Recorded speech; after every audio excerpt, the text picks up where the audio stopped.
Hello everyone and welcome to a new video on the channel. Today we are doing my mid-month reading update for October. As you can see, we're in a different setting. I'm going to try this out. I really wanted to try this last month, but I figured I'd start it fresh for the first one in the month, and this is part of my library behind you, behind my reading journal.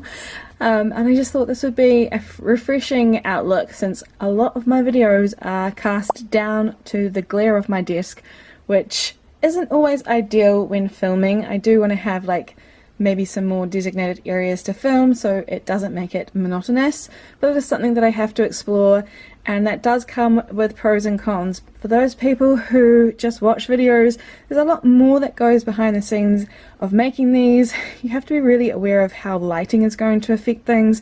As you can see, I've got my curtains open in my room and there's a lot of light flooding the area, almost making it a little bit too bright on this backdrop. And every time I move, you can see those shadows. So it is definitely something that I'm going to have to work with if I want to make this a long-term thing. Do let me know if you've enjoyed the swap of scenery though, because I think it would be really cool to film the reading updates over in the library section of my room and then keep the journal aspects to the desktop and give it a little bit more variety. I'm really looking forward to that feedback, so do leave me some comments in the description, in the comment section below. That would be really helpful. So I'm just going to get straight into it. I have read so far 6 books in October. I have DNF'd one as well, and I do have it as a physical copy, so I will talk a little bit about that one. But a lot of these books are digital or audio, so I've only got 2 other books that are physical that I can share today. The first book that I finished is The Hurricane Wars by 𝓤𝓲𝓭 I hope I'm saying that right. This is book 1 in the same named titled series. This is a sci-fi fantasy. It is, I would say, probably new adult.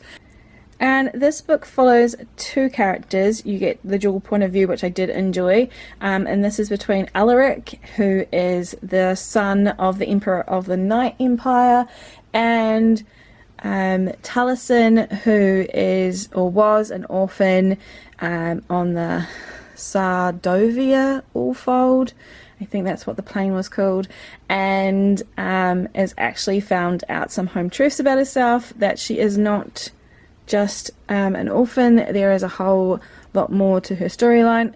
Really don't want to give it away because this is not a spoiler video. This is a review, and essentially the pair of them are enemies. She has a magic ability that killed off his grandpa and was what sort of was the catalyst for the war that they've been in, the Hurricane War, which has already expanded like 10 years I think, and she's the only one left I think. And then you have Alaric, who is the face of the enemy to Taliesin, and he has night magic, I think it is. It's a very interesting magic system, and I really did like the magic system between the light and the dark, and how that played into both their characters as well as the storyline. And essentially they have to work together and form an unlikely alliance, as their dominions are sort of, I wouldn't say at stake, but there is definitely the threat of another war taking over between Taliesin's home dominion and the Night Empire, and with reluctance they end up spending more time together, and of course you can guess that these enemies become lovers. I will say straight off the bat that if you don't enjoy things like Star Wars, this probably isn't going to be one that you're going to enjoy. I would class this with the sort of addictive hype that Fourth Wing has, in a sense of it's something new, and it's also like written with enough of all the tropes and all the things, but it's no literary masterpiece. This is a debut novel, so I did try to be sort of lenient with my marking for this one. It definitely has major loopholes in the storyline, but once you get into it and you start to get invested in the characters, I really found that I was like consuming the book. I really wanted to know what would happen next, even though I found some aspects of the storyline tedious, like the repetition between we're enemies, we can't possibly love each other, but he's so attractive, or I can't stop looking at her, oh no, but we're enemies. Very much so repeated over and over. That was probably the biggest tedious part about it, but overall it's an enjoyable read. It's coming out, well, it's actually out now. In New Zealand it's not being released until November 1st as a paperback, so if you're in Australia or New Zealand you're going to have to hold out a little bit longer, but it's out in most other countries now. I gave this 4 stars, mostly because I found that the storyline, like I mentioned, has some loopholes in it, and also I found out pretty early on that this is actually based a fanfic that's been turned into a book, which I have no hate against because I've written fanfic for many years, but I found it really challenging because it was a Reylo Star Wars fanfic, and the world very much so feels like a Star Wars world. I don't really enjoy those movies. I mean, I don't hate them, but they're not something that I'm going to naturally gravitate towards, and so I did find myself struggling with the initial setup of the world and the characterization, and all that feels very Star Wars inspired. Like there's some really big links towards that, in both the way the characters are portrayed in looks, as well as like just family conditioning and stuff like that. It felt very much so like something I'd seen in a movie before, which did mean that there was some predictableness to the storyline. I did enjoy myself, like I mentioned. I enjoyed the banter between the two characters, and I did enjoy the fact that they remained enemies throughout, but yeah, I wasn't as inspired by some of my friends who have given it 5 stars. I just think it's down to the fact that I'm not as interested in this type of sci-fi fantasy. The next book I completed was The Bodyguard by 𝓤𝓮𝓻. This is a romance between a superstar and a bodyguard, and Hannah has been working as a professional bodyguard for many years and is in a bit of a slump. Her boyfriend, who is also a bodyguard, broke up with her right when she was aiming for a big job overseas, and because of her emotions, along with the fact that her mother just died, she is being kept locked up in her hometown of Texas doing local jobs, and she is really frustrated by this. And then when it's finally time for her to head out and have a job, she gets one that is probably the biggest job for this company, but it is unfortunately still in Texas, and she is quite frustrated by it. It is a job to follow a superstar called Jack Singleton. He is an actor, and it is her job to protect him. And fortunately for Jack, his mother has got some health concerns, and he doesn't want to rock the boat with his mother, so they pretend that they're actually a couple so she can protect him while he's in the family home. And of course, you betcha, they fell in love. It was really, really good, actually. I listened to this and I really enjoyed it. I've never read anything by this author before.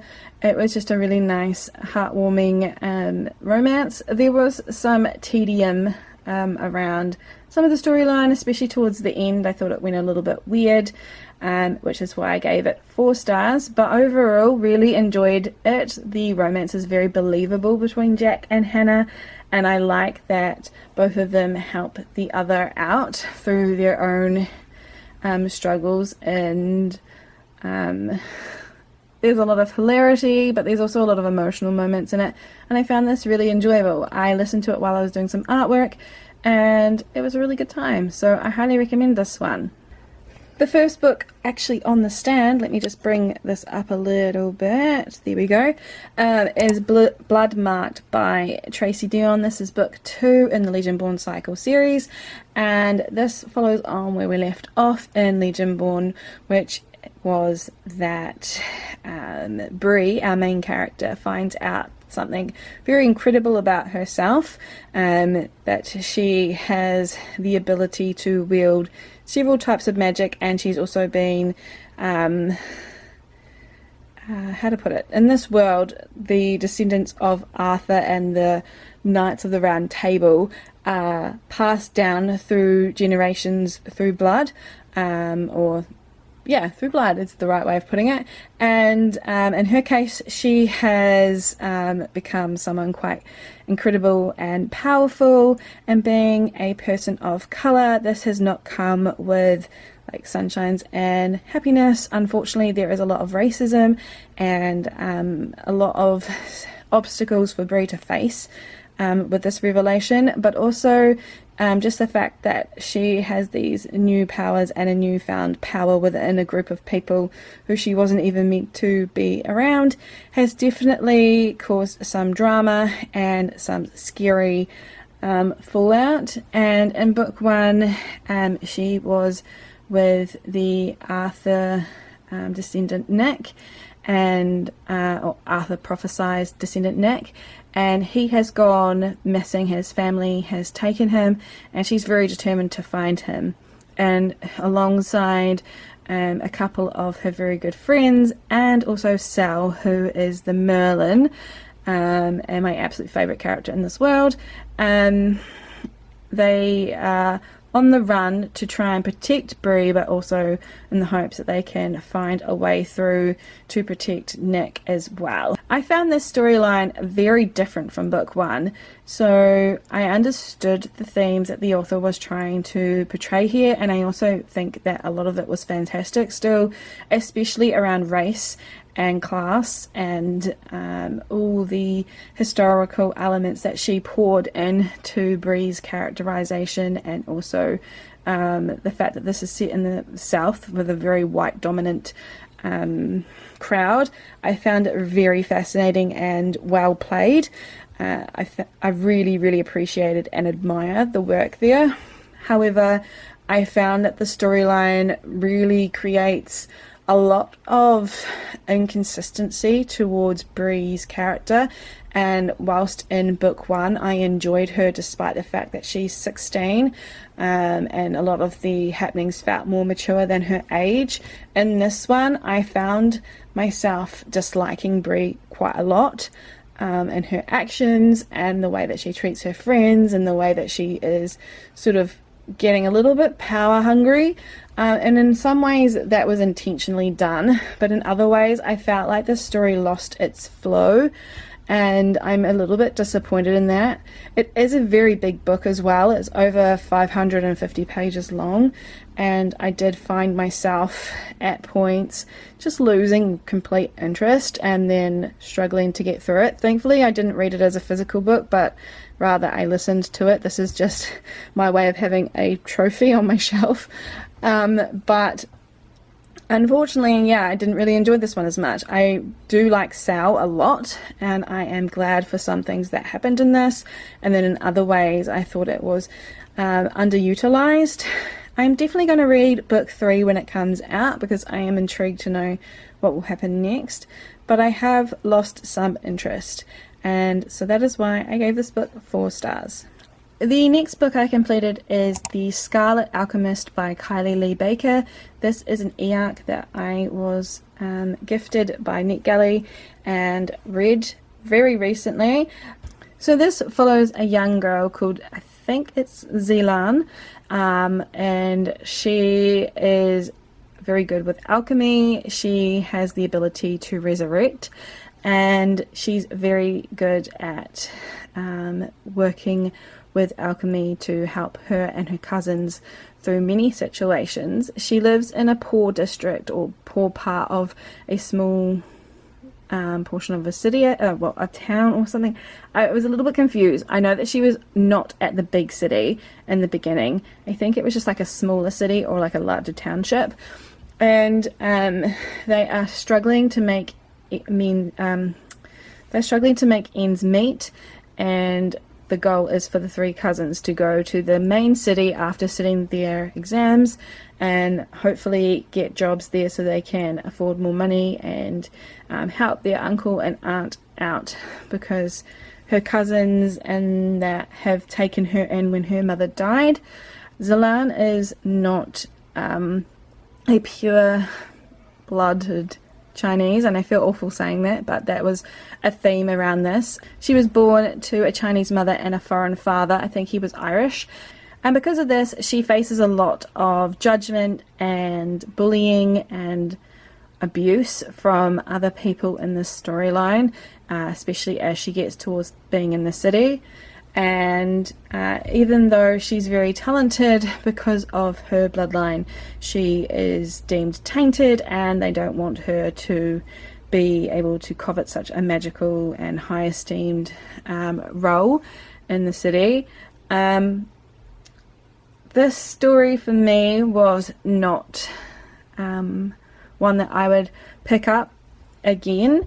I really struggled with this one actually. I liked the alchemy and the whole magic system. I thought it was really interesting that from both a good and bad perspective, how alchemy can shape and destroy.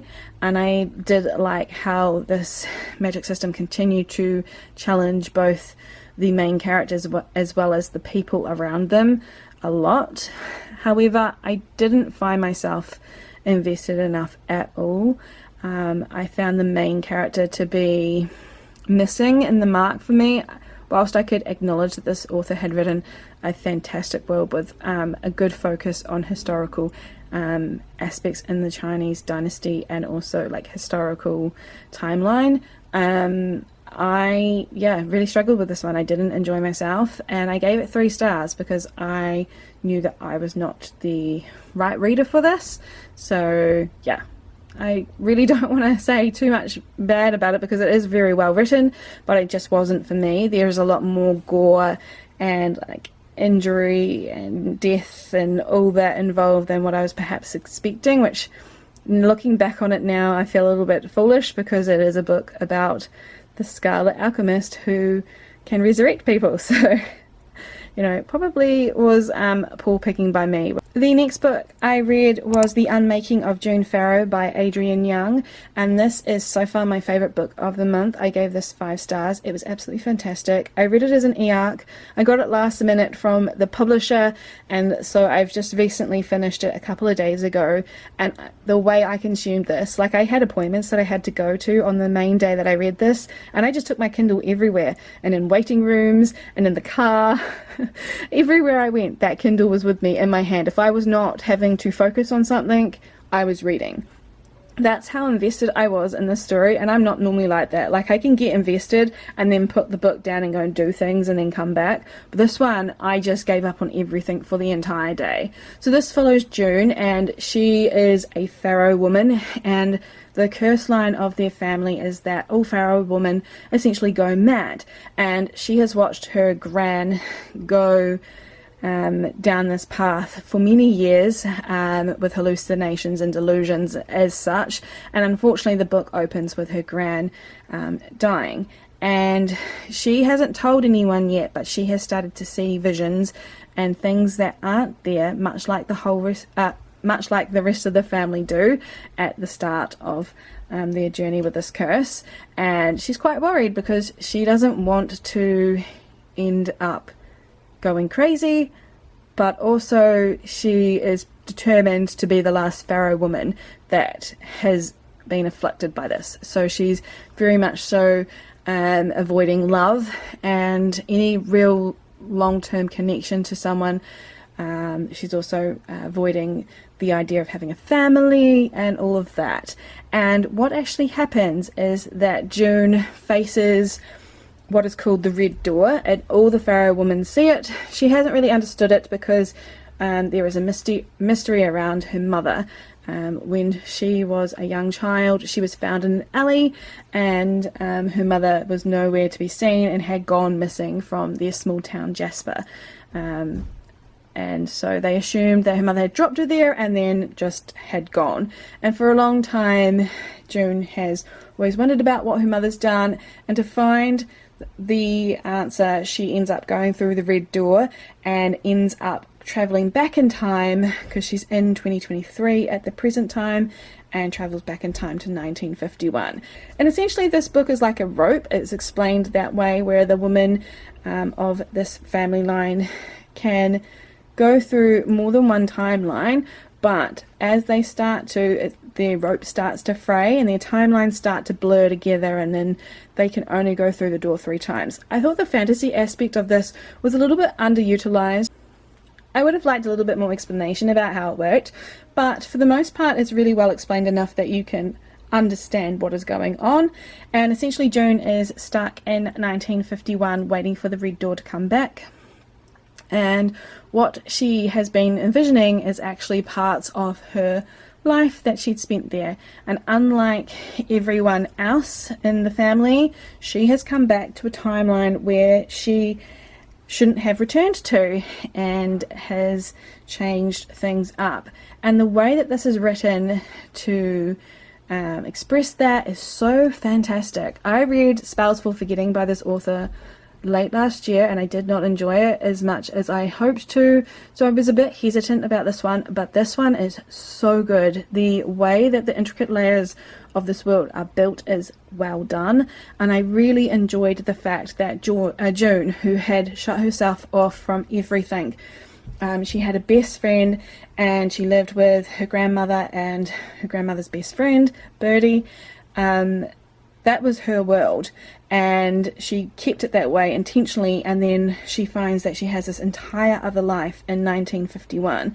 She's got a daughter that she had no idea she would ever have, and a husband, and I just think it's so fantastic watching June navigate the really confusing nature of being June, but not the June who created this world, and having to rediscover all of that. So well done. I highly recommend this if you like small town mysteries. I'm not someone who reads mysteries often, but this was so well done that I would highly recommend it to anyone. And the last completed book that I read over the month of October so far is Exes and O's by Amy Lee. This was one of the prompts that I had to complete for this month. It came up as a free feed scroll, so that is why I specifically picked this book.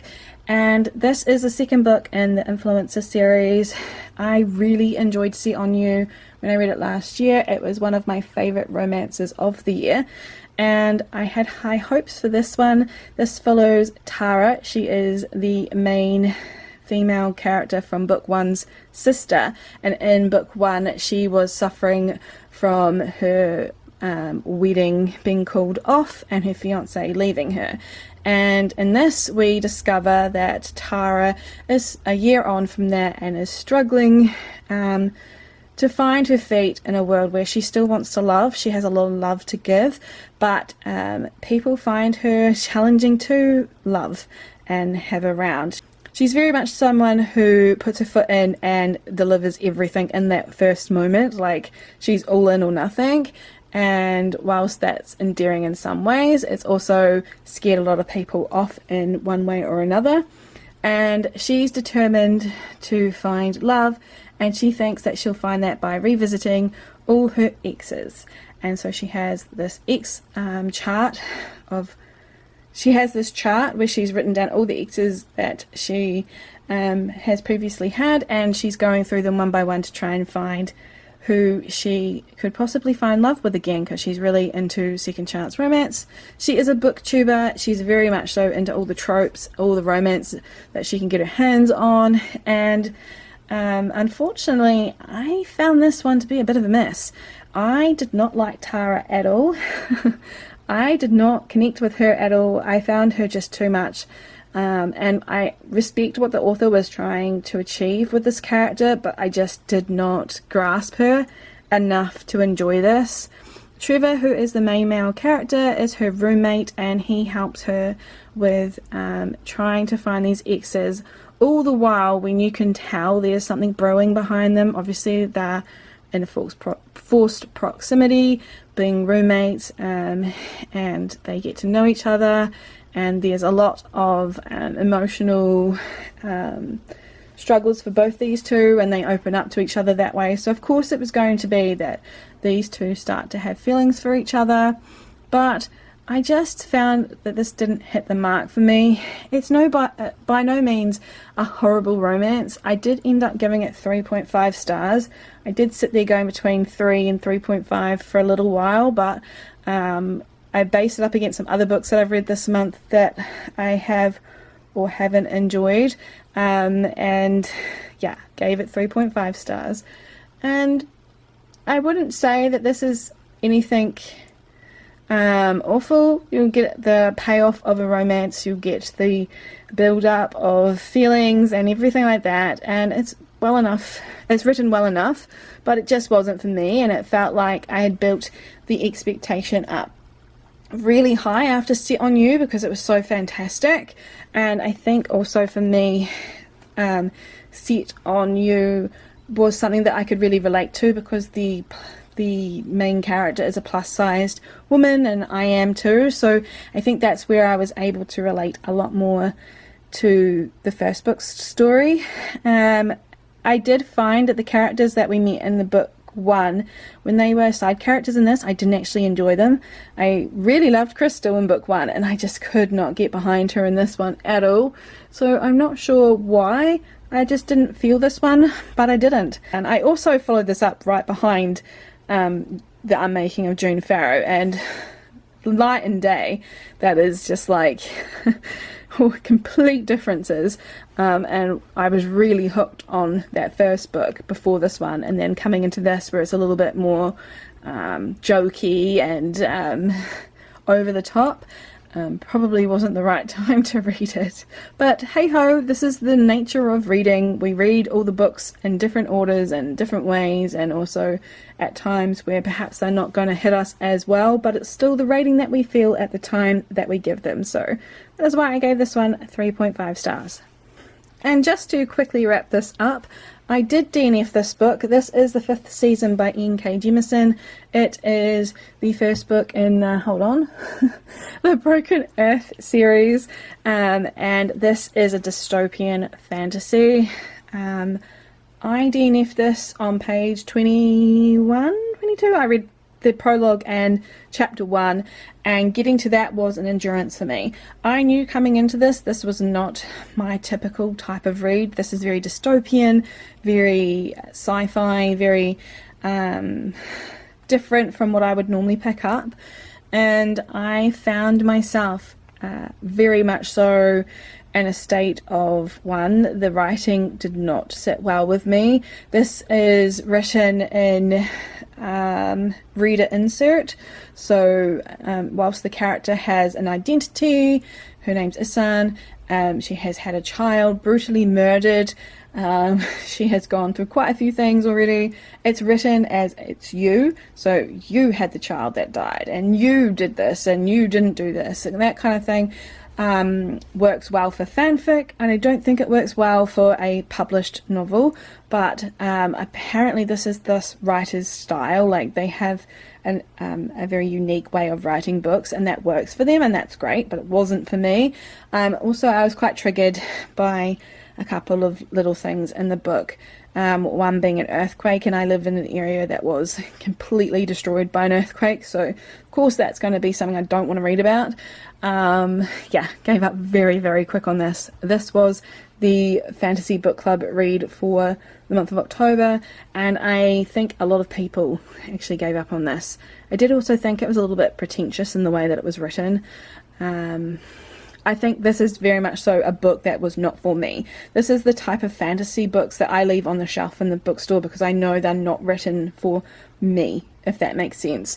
And so I should have gone with my gut instinct and not brought this book and not even bothered with it, because I knew I wasn't going to enjoy it, and I was proven right from almost like the 5th page in. So Yeah, unfortunate, but I know that there's a lot of people that really do enjoy this world and really do like the twists and the way it's written and how literary it is, so that's great. And I know that there'll be many people out there that will enjoy it, so if you're into that kind of writing, by all means take my DNF with a grain of salt, but not for me. And I know not to spend my time trying to endure through books that aren't for me anymore. Something I definitely have learned over the last year and a half.